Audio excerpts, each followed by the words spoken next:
ओम नमः शिवाय, हर हर महादेव। बहुत सारे घर में जातकों के साथ इस तरह की सिचुएशनें होती है कि उनके जीवन में कुछ भी बेहतर नहीं घटित होता है। बहुत दिनों से, बहुत सालों से मेहनत कर रहे हैं, लेकिन उसके बाद भी उनके घर की स्थिति सही नहीं हो रही है। उनसे नीचे, उनसे कम वो लोग बहुत आगे तक जा रहे हैं, लेकिन हमारे घर में न जाने क्यों क्या ऐसी स्थितियाँ हैं कि चीज़ें ख़राब होती है। दूसरा यह भी कारण है कि घर के लोगों में बहुत अनबन बनी रहती है। तीसरा है कि कोई व्यक्ति घर में होता है जो इतना अपनी चलाता है चीज़ों को लेकर, अकल है नहीं, लेकिन उस घर को इस तरह से वो चलाना चाह रहा है कि सब, जैसे उन्हें सब कुछ चीज़ें आती हैं और वहाँ से चीज़ें ख़राब हो जाती है। घर में कई बार ऐसी सिचुएशनें भी बहुत से जातकों के यहाँ देखी है कि उनके घर में अनायास ही कोई ना कोई घटनाएं घटित होती रहती है। जैसे मान लीजिए कोई दुर्घटना हो गई, कोई विवाद हो गया, कोई ना कोई इस तरह का खर्च आ गया, कोई धोखाधड़ी हो गई, आग से हानि हो गई, मतलब नुकसान किसी भी चीज़ से कभी भी उनके यहाँ आते ही रहता है। यह सभी परिस्थितियाँ सामान्य स्थितियों में मैं नहीं कह रहा हूँ कि जी सामान्य रूप से छोटा मोटा नुकसान हमेशा होता रहे, लेकिन यह तो बहुत ज़्यादा ही हद तक हमें परेशान कर रहा है। मैं फिर कह रहा हूँ कि ये जितनी सारी स्थितियाँ मैंने आपके साथ साझा की कि कर रहा हूँ, ये सामान्य परिस्थितियों में कर रहा हूँ।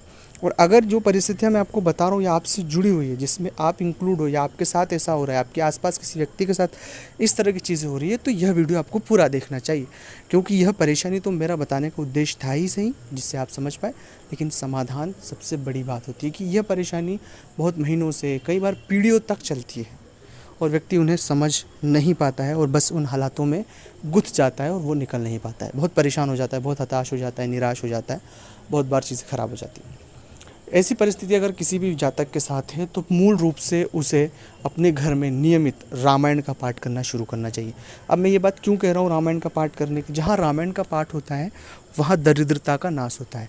दरअसल घर में बहुत ज़्यादा नकारात्मकता होने की वजह से बहुत ज़्यादा नेगेटिव वाइब्रेशन हमारे घर में हो जाता है। तो रामायण का पाठ करने से, बजरंग बाण का पाठ करने से, हनुमान चालीसा का पाठ करने से, हनुमान चालीसा और बजरंग बाण के पाठ से भी ज़्यादा इफेक्टिव परिणाम जो मिलता है वो रामायण का पाठ करने से। तो रामायण को पढ़ना शुरू करें, अपने घर में नियमित रूप से पढ़ना शुरू करें। अब जब आप रामायण पढ़ेंगे तो भगवान हनुमान जी महाराज उसे श्रवण करने आते हैं, और जब हनुमान जी महाराज श्रवण करने जिस घर में आते हैं तो वहाँ पर बहुत सारी परेशानियाँ स्वाभाविक रूप से ख़त्म हो जाती है। ये बहुत, मैं खुद अपने निजी तौर पर भी ये प्रयोग करता हूँ, रामायण का पाठ करता हूँ नियमित रूप से। तो यह बहुत बड़ा आपके साथ अनुभव साझा कर रहा हूँ मैं। तो ये हमेशा देखना, 7 दिन, 10 दिन, 11 दिन, 15 दिन, आपको 1 महीने के भीतर अपने घर में बहुत से बदलाव देखने को मिलेगा। पर नियमित धूप अगरबत्ती लगाकर श्रद्धापूर्वक आप रामायण को पढ़ना शुरू करें। दूसरा प्रयोग है कि जो भी जातक इस तरह के फेर में उलझे हुए हैं, आर्थिक फेर में उलझे हो, पारिवारिक फेर में उलझे हो, महिलाओं के तम प्रकार की परेशानियां होती हैं महिलाओं को अपनी, इस तरह के किसी भी फेर में अगर वो उलझे हुए हैं तो हर अमावस्या और पूर्णिमा को अपने घर में भगवान सत्यनारायण की कथा अनिवार्य रूप से कराएं, क्योंकि इस कलयुग के जो देवता है भगवान सत्यनारायण ही है।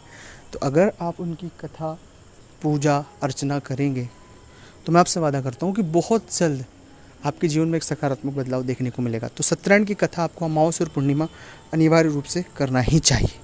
तीसरा प्रयोग है कि अगर आपने मंत्र नहीं लिया है, मंत्र जप नहीं किया है, मंत्र जप नहीं है आपके पास, तो ज़रूर मंत्र जप करें। और अगर आप पुरुष हैं तो महिलाओं का विशेष सम्मान करें, महिलाओं से बदतमीजी से बात ना करें, उनसे बहुत सलीके से पेश आएँ, क्योंकि इस कलयुग में जहाँ पर महिलाओं का सम्मान होता है, पूजा होती है, वहाँ ईश्वर का वास होता है।